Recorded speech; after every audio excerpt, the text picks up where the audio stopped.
Hi, today I'd like to show you a few of these sketches from George Cruikshank, who was a caricaturist of the early 19th century. I think he followed from his father, who was a caricaturist of the second half of the Georgian period.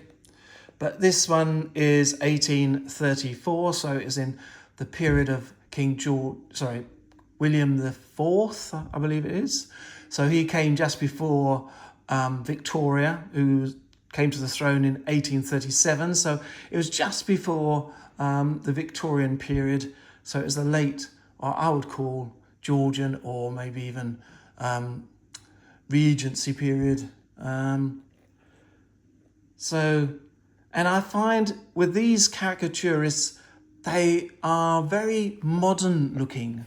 You look at some of these pictures, they make people look grotesque. This is the worship of wealth. Here we've got big money bags, and everybody's bowing down to money. And they made these social points, political points. They would send up politicians. They would send up tradition, like fashion. If fashion was, they thought, was becoming mad, they would exaggerate things like people's noses. If they had a particular, like Wellington, he had quite a large nose, and they was called him Beaky and that sort of things, and they would make it even bigger. So half his face would have been just a big nose.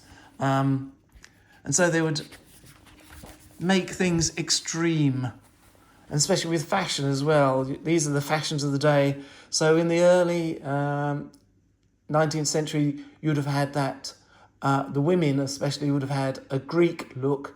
So a Grecian look where you had a very high bust line, and then a very straight, long dress. And then later on in the Victorian period, you had the bustle and the things. But here you've got this sort of flowing skirt that's coming out with probably some sort of cage underneath to give them that look, while the men had this sort of small hats. And so it gives you an idea of, and the women had these bonnets with these long locks down the side of the face. So again, you can see the mother and daughter looking all the same.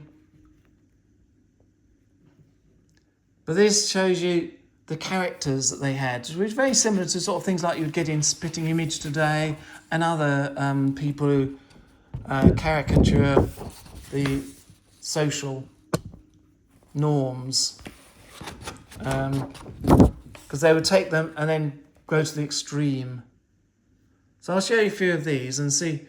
There's you are with this long hair down the sides, archery.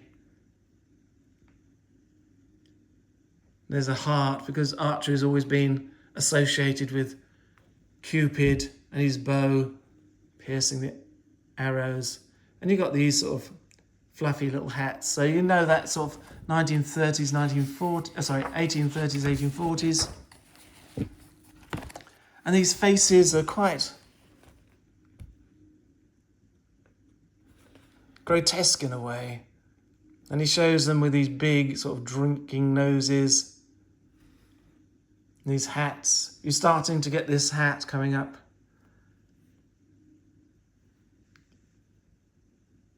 Domestic medicine, well, she's telling him a few things. Cold diner, sitting in a doorway. Child's going to be birched. Something that's really, really not okay anymore, but was the norm in those days. A hot diner.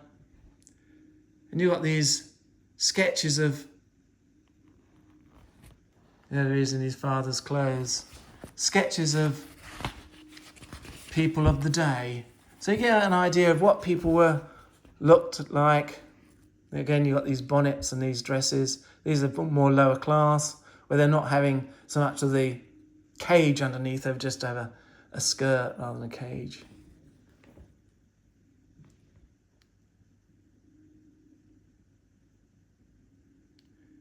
And these have just come from the continent, so they've got this sort of weird look about them. Because it was the macaronis who came around or they were called macaronis, came back from the grand tour of Italy, and they came with these strange looking clothes and hairstyles, and they were made fun of in the late Georgian period. And they came called macaronis because macaroni is the Italian pasta, and so it was mainly this Italian look. But again, you can see the way he drew the faces of these things. It really is interesting that it is so modern in there. You wouldn't think that this is, nearly 200 years old, 190 years old, because I think this is about these people who sell medicines to the public. And these people are geese, because they're just, and he's a fox, and he's selling all these medicines to these geese, because they're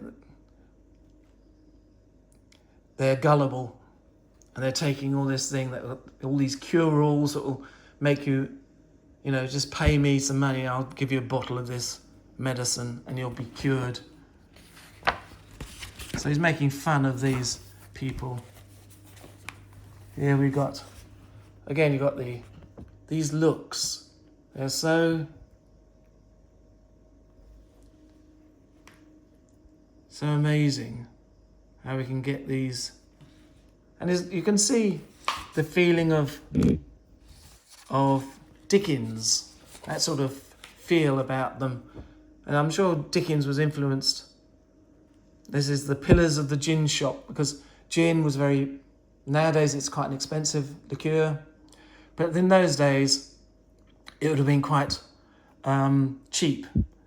And there was Hogarth's caricatures of this woman with a baby falling out of her arms because she's so drunk on gin she can't even hold the baby.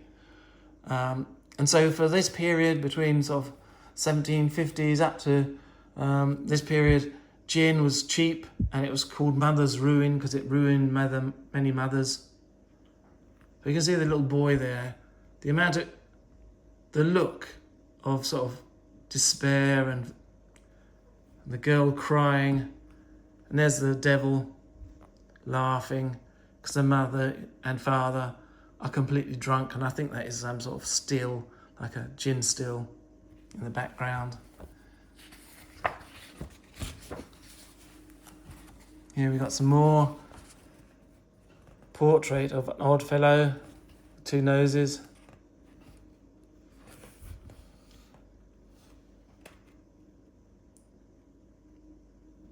Frantic fright.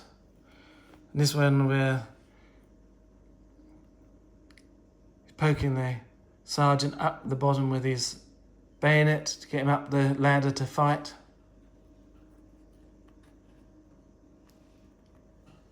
Doggy there doing some tricks.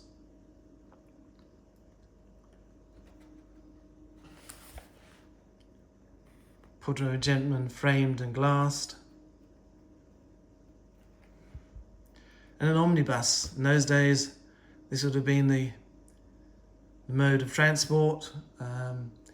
Trains were starting to come in, but it wasn't until the sort of 1840s to 50s that they were starting to become more relevant. So in the 1830s, stage coaches and these sort of coaches would have been still quite the main mode of transport.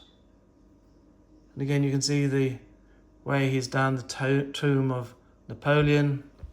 So there we've got pictures of Napoleon there. I think he was still in, not sure when he died, might be around this period. He died in Elba.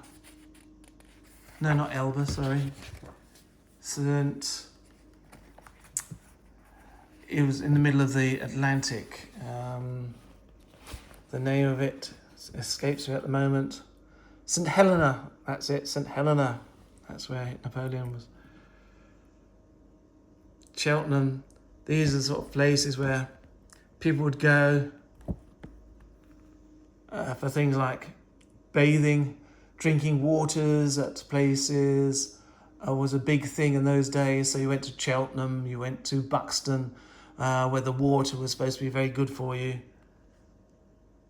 I think they're all drinking there. And you've got this guy that's very skinny and tall, so he makes them look extreme. And again, you're these pictures.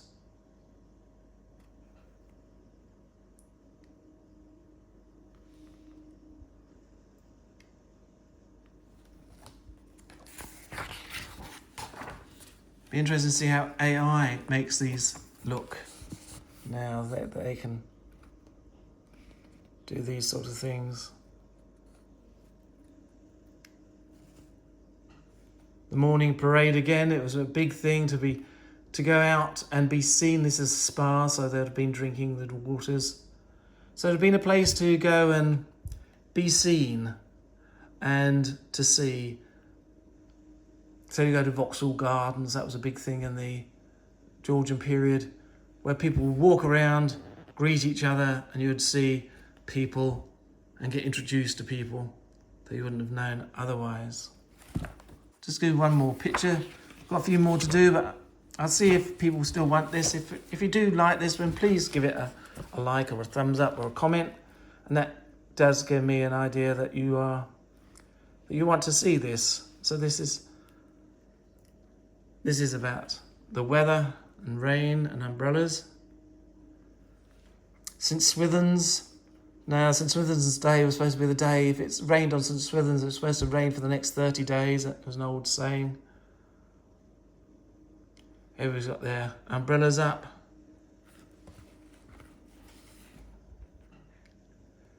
Again, you've got people on horseback with umbrellas. He's looking up there with his umbrella. He's going up the wall for something. Oh, there's a knocker, I think, on the door, and you can't reach it. Well, I hope that was of interest to you. I didn't go too long because I'll keep them a bit short. But if you do like these, please give it a like, share it, subscribe, and do all the usual things. It all helps, and I know that this is of some interest to you and not just to me. Okay, thanks a lot. Bye.